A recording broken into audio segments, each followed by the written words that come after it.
Do you think they'll come back? Of course they will. It's just a... Joshua, I read your message. You're right. Jill is different. I don't think I'd realized how different, but since we returned from Drake's spine, I've felt it more and more. I suppose it's not hard to imagine why. She doesn't think she belongs anymore. And that's why we need to remind her she is still one of us. To let her know that we still need her, now more than ever. That you still need her.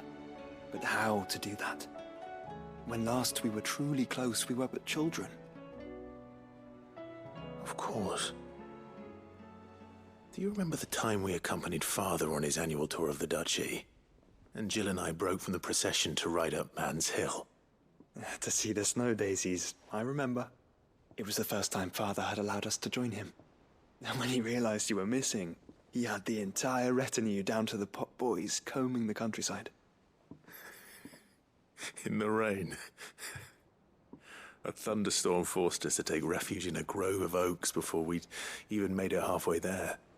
It was the Lord Commander who finally found us, and needless to say, he was none too pleased. Then it seems you and Jill have unfinished business. What do you say? Man's Hill. It's not that far. Oh, true. Though I suspect it is also much changed. Little in southern Rosaria remains as it was when we were children. You're saying I should go and scout the area for bandits? I'm saying we should first go and see if there are actually still any snow daisies left. What would you do without me, Clive? I can't say my travels ever took me back to Man's Hill. I'm curious to see how it has fared.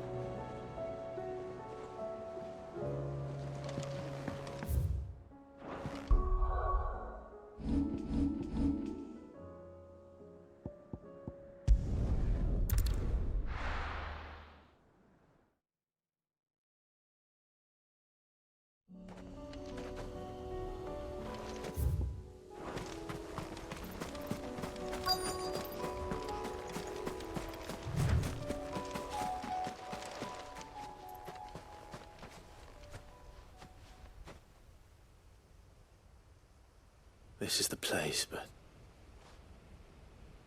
I'm sorry, Clive.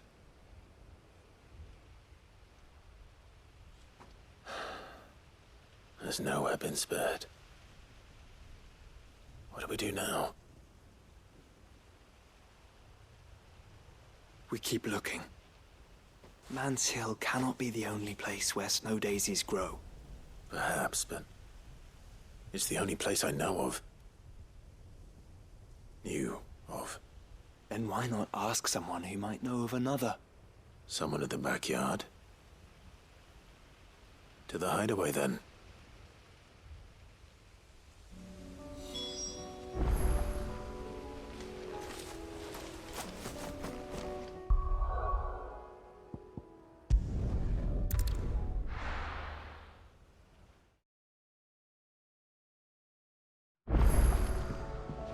Let's hope. One of the gardeners knows where to find snow daisies.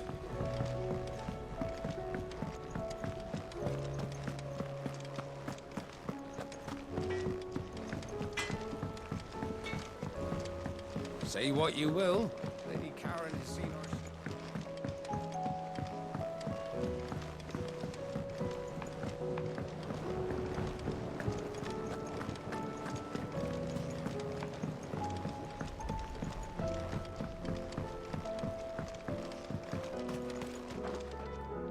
Oh. What brings you down from the heavens, Sid? I need your advice. Joshua and I are looking for a place where snow daisies grow.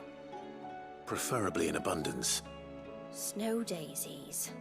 Then you'll want somewhere not too hot and not too cold. And where the winds are strong enough to carry the seeds. I reckon Man's Hill would be a good place to start. There in the Royal Meadows, perhaps? Both have similar climbs and the right elevation. If the Blight hasn't claimed them yet. Right. Thank you. Did you learn where we might find our flowers? The gardener here mentioned the royal meadows in Sambrak. Ah, the fields beyond Northreach. Well, if that's the case, then Yote was right. I recalled that she kept a record of our travels, you see. So I asked her if she'd perhaps noted anywhere that snow daisies grew, and she mentioned Oilafeist Bay. Whose shores border the meadows. Off we go then. The winds that blow across the royal meadows from Oilafeist Bay are strong indeed. Strong enough for snow daisies, it seems.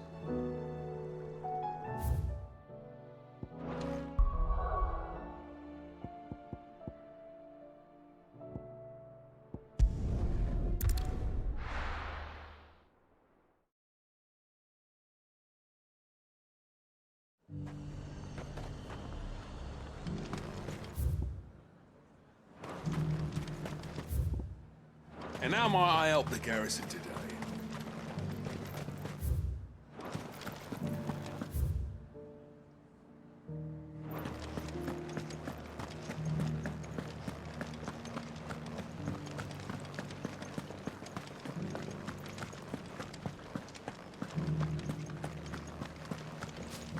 No use calling Ambrosia now.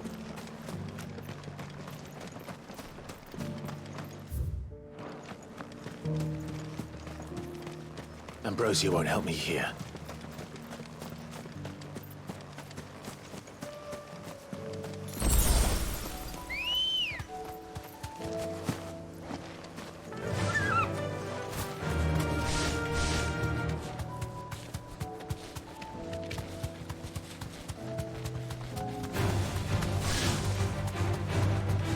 Meadows are vast. Where do we even start? Yote mentioned the coastline. We can start there.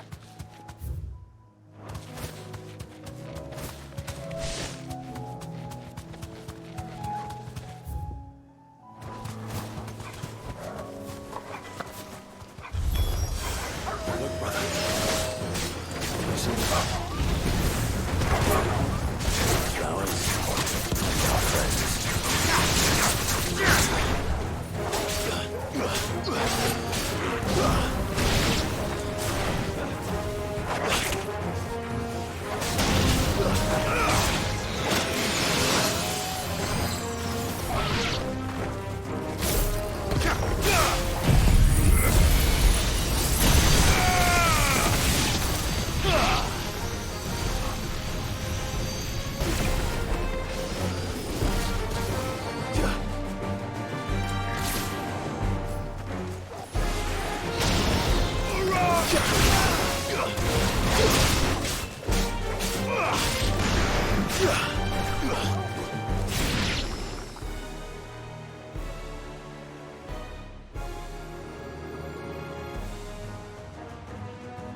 What do you see, boy?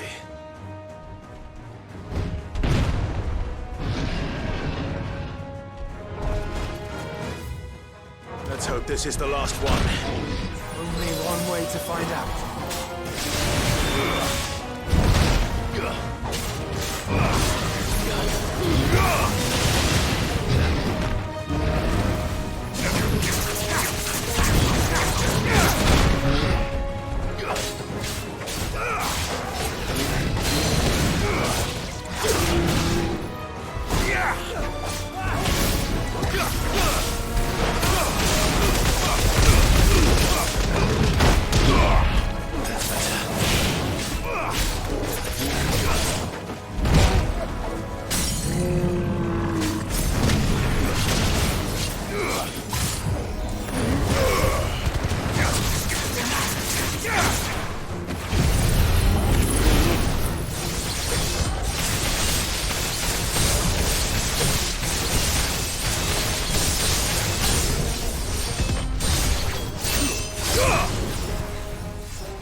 was harder than I expected.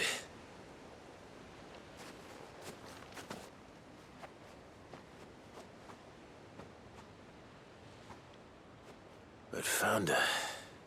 It was worth it. They're beautiful. Do you think Jill will like them? She'll love them. Come on. Let's go.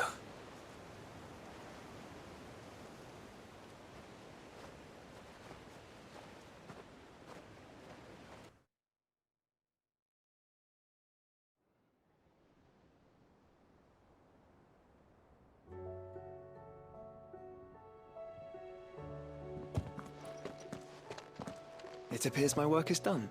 The rest, as they say, is up to you. Well, you and the skies. We wouldn't want another thunderstorm now, would we?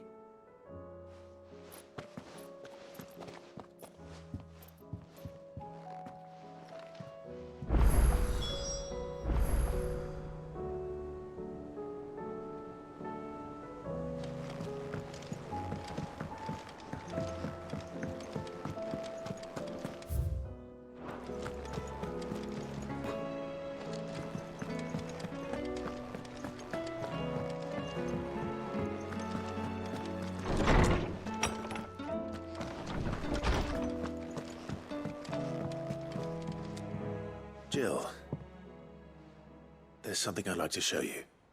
There is? And where might this something be? It's, not here. Now, I know this is sudden, but how would you fancy a trip to Oriflamme?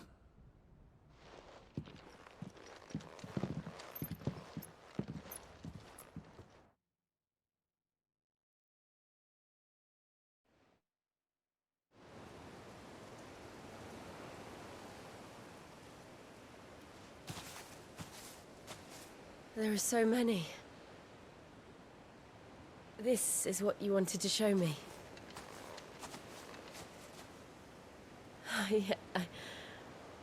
I don't know what to say. You don't need to say anything. The smile on your face is enough. We've been worried about you. Joshua and I. Do you remember when I took you to Man's Hill? Or tried to? How could I forget? You saw me crying and thought a change of scenery might lift my spirits. In the end, it earned me a nasty cough and a stern scolding from your mother. But I felt wonderful nonetheless. I'm sorry. I had no idea what I was getting us both into. But I couldn't bear to see you like that. Before we left, my chambermaid told me she'd overheard your mother talking about my marriage prospects with some of the noblewomen at court. They were debating whether it would be more profitable to marry me off to one of the high houses instead of saving me for the ducal line. No one thought to ask me what I wanted. I was nothing to them. A pawn at best. I felt so trapped. So lonely. I didn't know. But I wasn't alone. You were there. Your hand in mine as we ran for those oaks. And I knew then, no matter what happened, I would be all right. I'll never forget that feeling.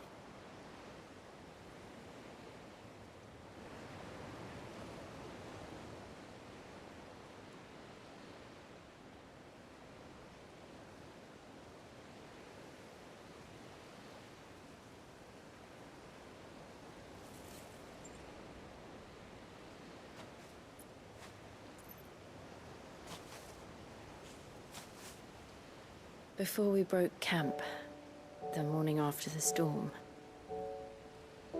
do you know what I did? No? What? I slipped away from my governess to climb the tor. And from there I saw a sea of petals, all reaching for the sun.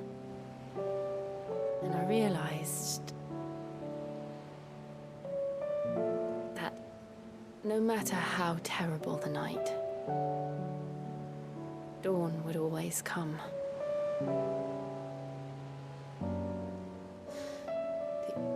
That you would always come for me. And you have.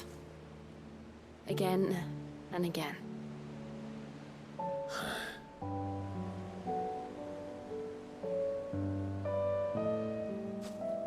Where do you see us?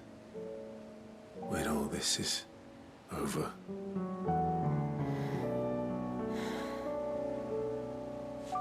I don't know.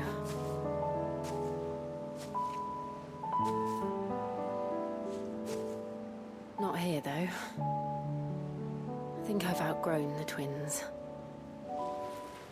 After everything we've been through, the realm just seems so small.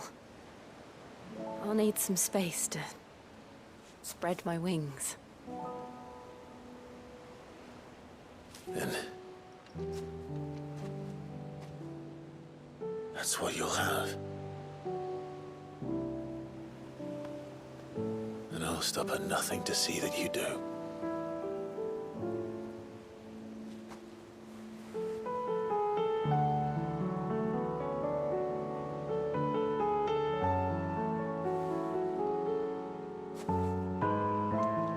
I never was much good at garlands, but it'll have to do. I'll treasure it forever. Thank you, Clive. For this, the flowers, for everything. It's exactly what I needed. You are my treasure.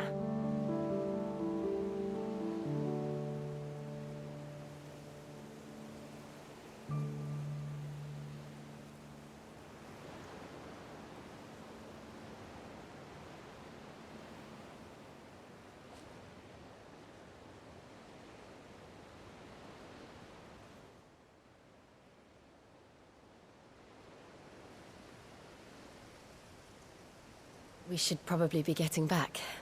I expect the others are wondering where we are. You're right. There's still much to do. And we'll do it together.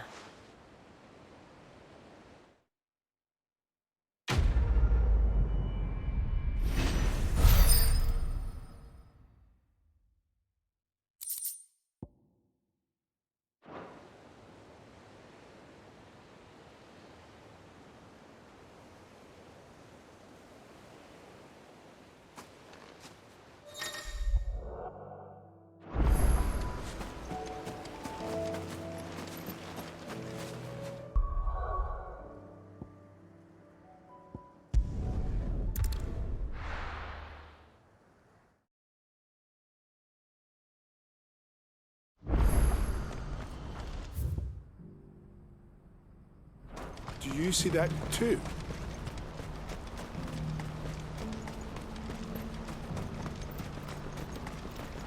Papa?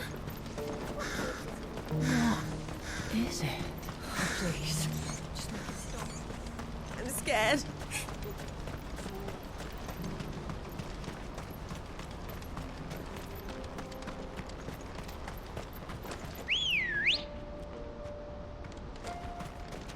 Come on. Fly, Ambrosia.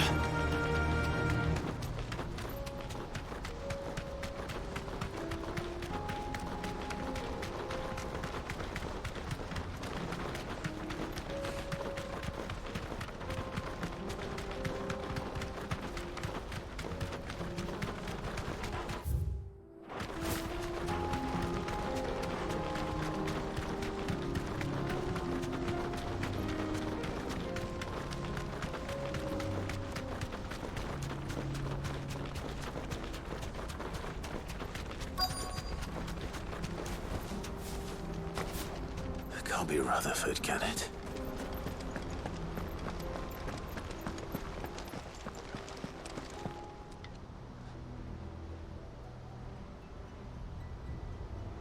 Turncoats and cowards, the lot of you!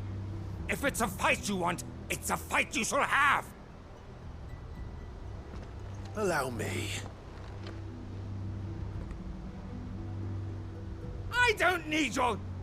Please, Field Marshal, oblige him. This won't take long. You're right. It won't. Men, finish him.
A little longer than I'd have liked.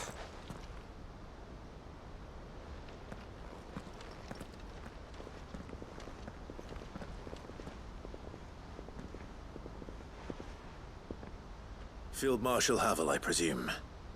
Are either of you injured? No, my lord. You arrived just as our escort turned on us. Fucking traitors. I'd heard reports of soldiers in the outlying regions abandoning the oaths they swore. But I hadn't thought the corruption had reached so close to the heart of the Republic. It's a fucking disgrace. Your interfering old bastard of an uncle tried to warn me, of course. My lord Marquis. Or is Sid the Outlaw more to your liking? Call me what you want. It doesn't change who I am, or the urgency of the message I bring. My uncle has a plan to right the realm, and he needs your help to see it through. Before I agree to anything, I'd have you answer one question. What do you stand to gain from all this? I won't deny that I might benefit from further chaos. But I seek a new beginning for all of us. And while the choices I've made may not always have been the right ones, I know I made them for the right reasons. For so long, so many of us have been told how we could live, how we could die, when it should have been our decision all along. Now we have a chance to put things right. But in order to take it, we must stand together. Even if it be beside those with whom we don't see eye to eye.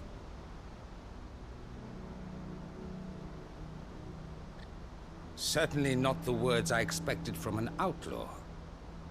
But perhaps your uncle was right. You are no ordinary outlaw. I'll never hear the end of this. All right. I'll start by ordering my most trusted guard to bring the Dalmekian fringes under control.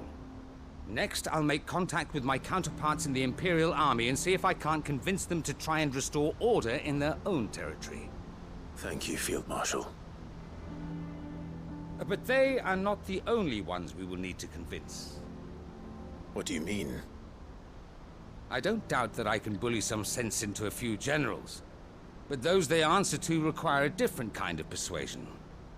And when it comes to honeyed words, well, we will need an envoy. One who can court even the most stubborn of statesmen. You, perhaps. I'm flattered. But I'm no diplomat either. And I have other problems to attend to. What we need is a skilled arbitrator. And I may know just the person. Is that so? And would he happen to be an outlaw too? Of a different kind, perhaps. Well, beggars can't be choosers. I suppose we'll all have to find a little of the outlaw in ourselves if we're to make it through this. Very well. Send your man to me right away. I shall.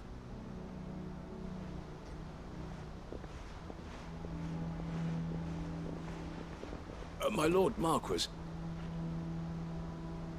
Your Lord Uncle bade me escort the Field Marshal to his manor in Port Isolde. And I will see that my associate joins you there. Very good, my lord.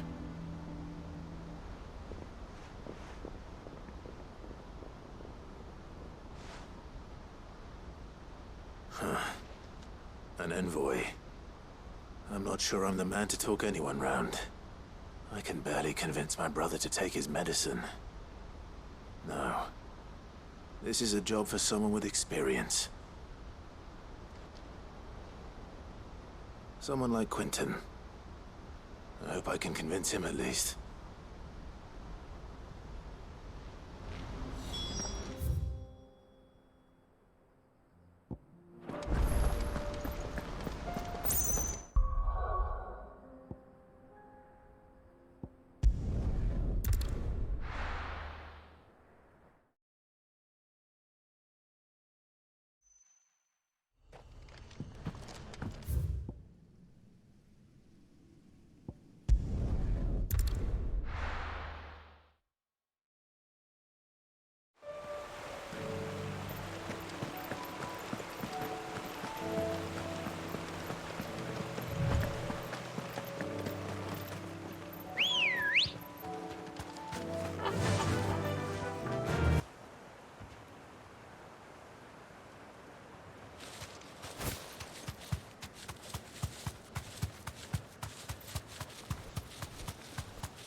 No need to ride from here.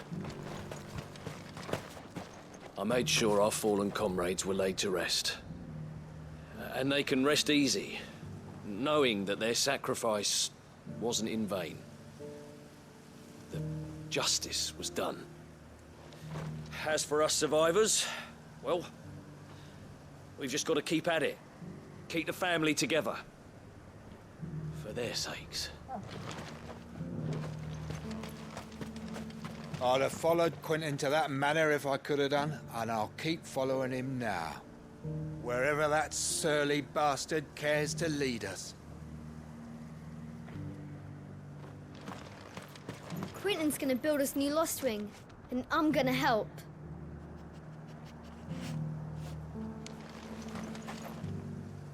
Quentin, I have a proposal for you. Do you now? Something tells me you'll be asking more of me than a cask of Gotand gold. Go on, then. Propose.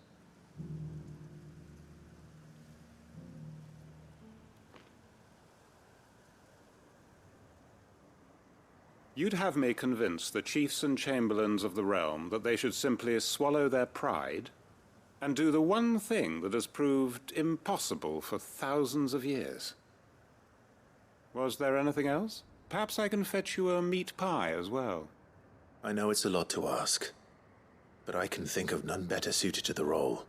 And you'd have me give up what little I have left to do it. I told you, Clive. The people of Lostwing are my family, and I cannot abandon them. You'll have to find someone else. I'm sorry to hear that. So am I. And why might that be? What he's asking. How's it any different to what you've done so far? They want you to speak for those who can't speak for themselves. That's what you do best. If it's the vineyard you're worried about. We'll see that the grapes are picked and the tons filled. You know we will. It's not that. Then what is it? You said yourself we're family. Don't you trust us? You know that's not what I'm... Then what are you saying? That only we are worth saving? Why turn your back on everyone else? You convinced us we could build new lives for ourselves, and if you can do that, who's to say you couldn't convince the entire realm? A stirring argument. I fear that any rejoinder I make might fall somewhat flat by comparison. So you'll join us? Where do you need me? Field Marshal Havel will want to speak with you in person. He's currently in Port Isolde. I can arrange for a party of Cursebreakers to accompany you there. That would be very much appreciated. I hear the roads are far from safe these days.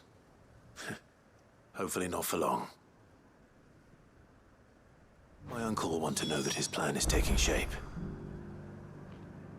Any statesmen we speak with are liable to resist our entreaties if they feel that what little power remains to them is at stake. They must be dealt with skillfully. I shall not repeat the errors of my past. Reckon Master Quinton could argue an egg back up a hen's quim if he set his mind to it.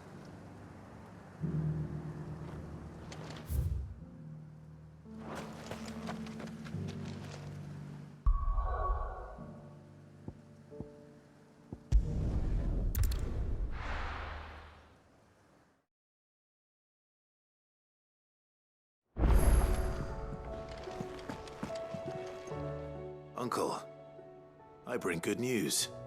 The Field Marshal has agreed to your plan. Ha! Of course he has. I didn't doubt you for a moment, dear boy. Rutherford is accompanying him back to your manor in Port Isolde as we speak.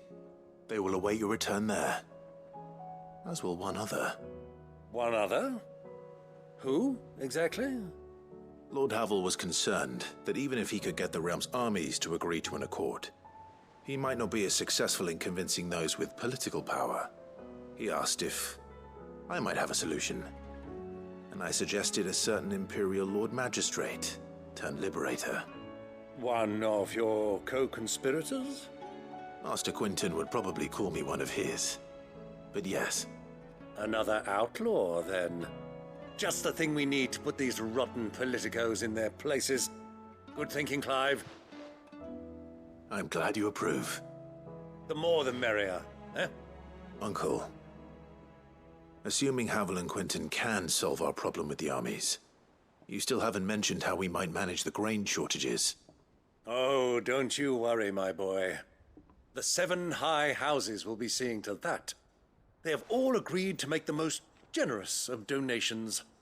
Oh, of course, it did take a little persuasion. But luckily I had some unexpected help. From who? Why, you, my boy. Rumor has it that you rescued the Lady Ariane's head steward Rockford from a horde of bloodthirsty bandits. It was more of a handful. Well, the old battle axe was so pleased. She had a shipload of talents delivered to my private docks by the next new moon. And when the other houses saw the parsimonious old crone's purse strings finally loosen, they as good as tripped over themselves in the rush to follow suit. I'm happy to hear it. Now, I must be getting back to the manor. Join us there at your earliest convenience, would you? Of course, Uncle.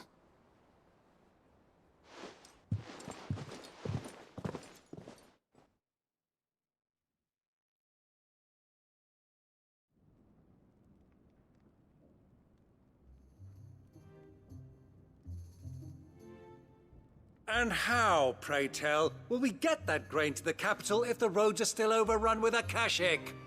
You'll find another bloody road. I only have so many men, and I'm not about to send them headlong into an ether flood. That is, unless you'd have them turn as well. Well, I'd certainly eat less. Says the man with a belly bigger than a band of curls. My soldiers actually need their rations. Without any food to keep them going, they'll be dead even before you've sent them on your fool's errand.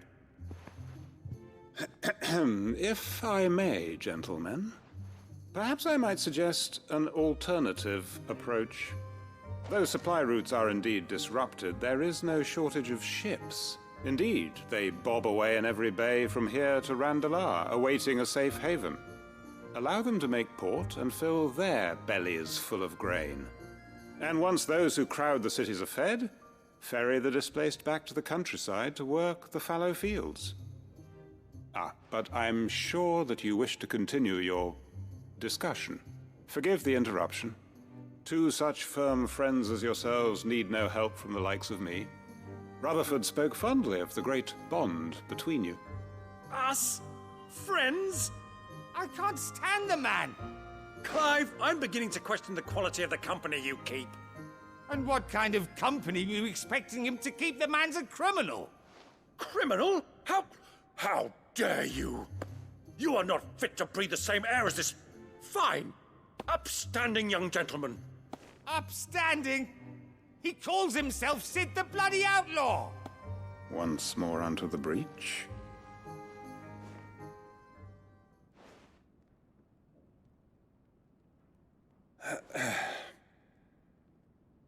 Shall we begin again? What we seek here is not to create a new nation, nor to claim the thrones of those that already exist. We wish simply to bring stability to the realm that mankind might weather the current storm. And to do that, we must convince those in power, the generals, the statesmen, the nobles, that our cause is just. There will be disagreements, yes. And I imagine some resistance, much resistance. But we cannot let that deter us. If we show them the path, show them that we walk it ourselves, then I am confident they will follow.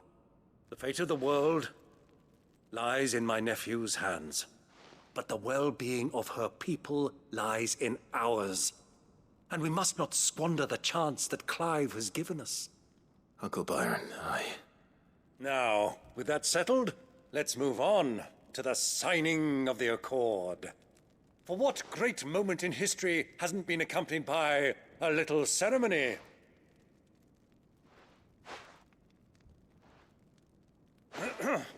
Citizens of Valisthea, I present to you the Tri-Unity. Rutherford, Mike Will.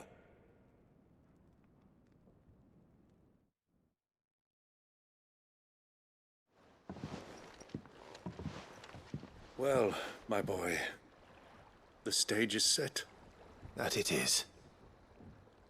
This is the role you were born for.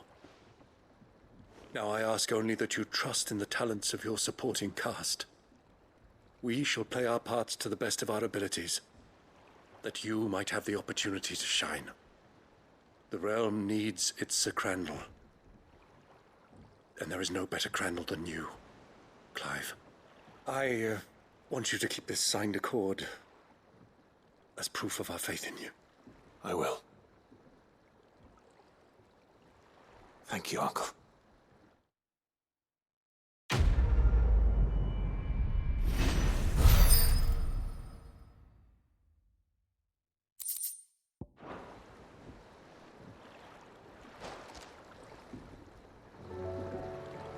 Sorry, can't take you where you need to get to, but the Argo and me will be waiting when you get back.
Come on.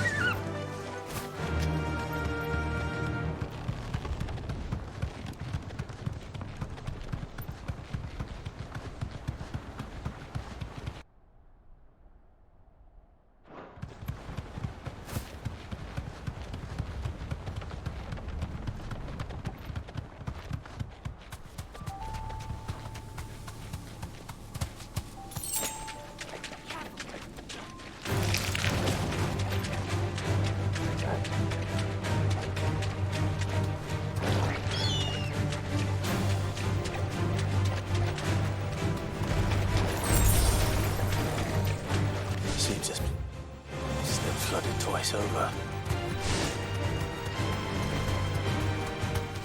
Purple flowers blooming next to a waterfall. Shouldn't be too hard to find. You safe? Too slow. Nice try.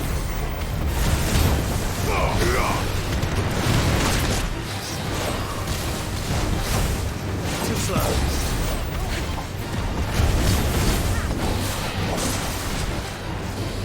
Nice try.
Here they are.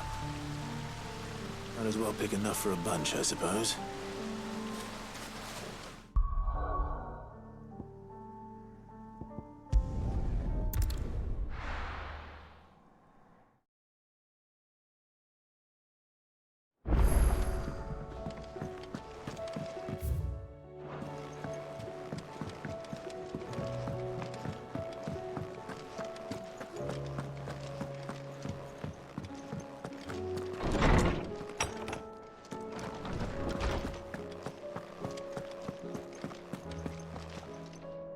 Oarsman, I found the flowers you were looking for. You did? I think I did.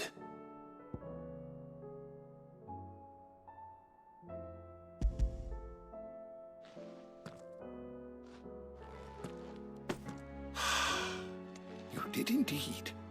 My dear boy, thank you. You wanted to make Dion a gift of one, did you not? Shall I invite him to join us? Oh, I don't... It's no trouble. I'll go and fetch him.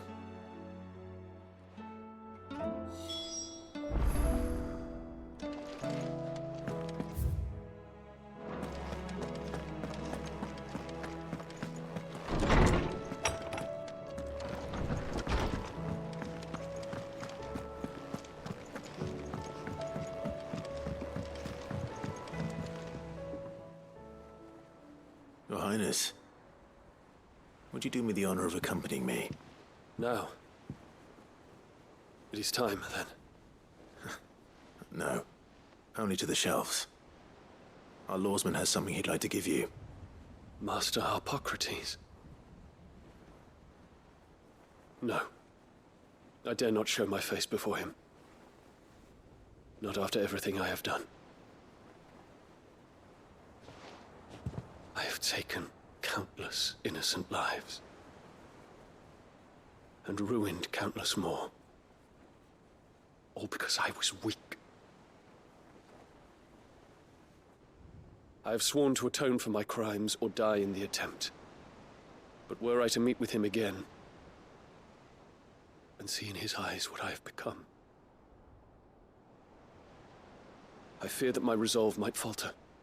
Then that is all the more reason to do it. Test your resolve. Prove to yourself, and to him, how strong it truly is.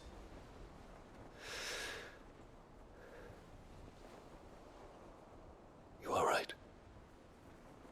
I must, at the very least, offer him my gratitude. Very well, then. Take me to him. Follow me.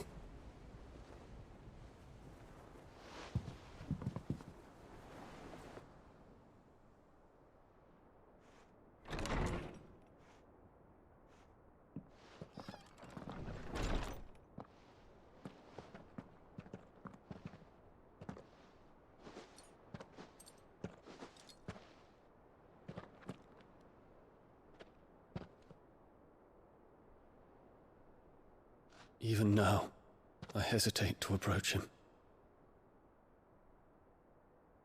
What must he think of me? You'd be surprised.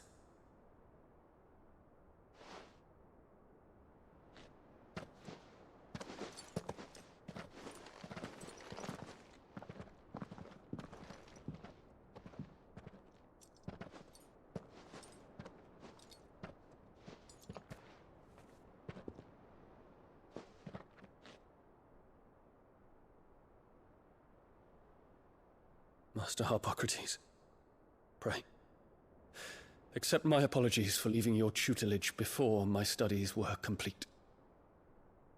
Your lessons opened my mind to a world quite unlike the one I had imagined from within the gilded confines of the palace. And I shall be forever grateful for the efforts you made to enlighten me. Lift up your head, Your Highness. The deeds of youth require no apology. That you took the time to visit me says much about the man you have become. Now, there is something I would like to show you.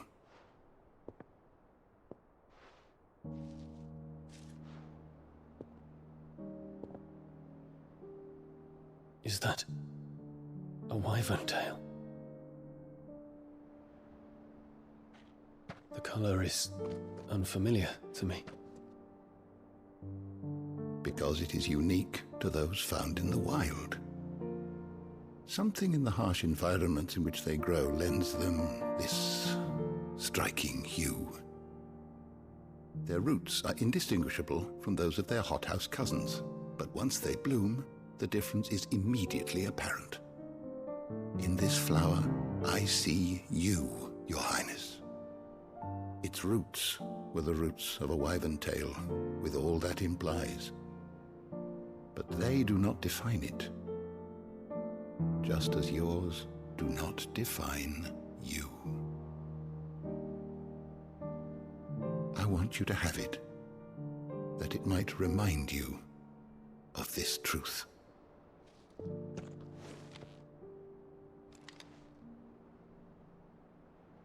Master Harpocrates, I would ask of you a service. Keep your gift until I have fulfilled my duty to the realm, for only then shall I be deserving of it.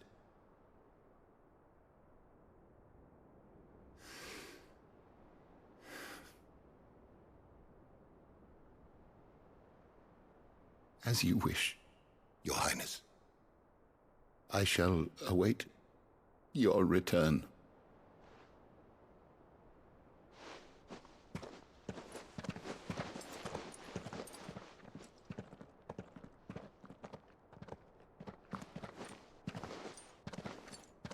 Our roots do not define us. No wonder my stepmother didn't like him. For reuniting me with memories I had thought long lost.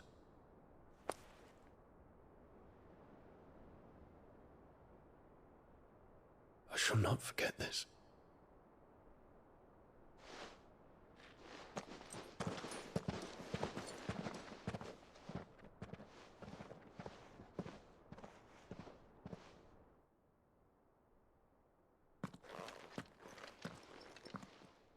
Thank you, Clive. Were it not for you, I fear I might never have found the right moment to speak with him. Not to mention the wyvern tales. I shall plant their seeds, that I might not disappoint His Highness upon his return. I hope the soil in the hideaway is to their liking. Why, these flowers bloomed in the bleak, black wastes of Waloed. I'm sure Nigel's yard will suit them to a T.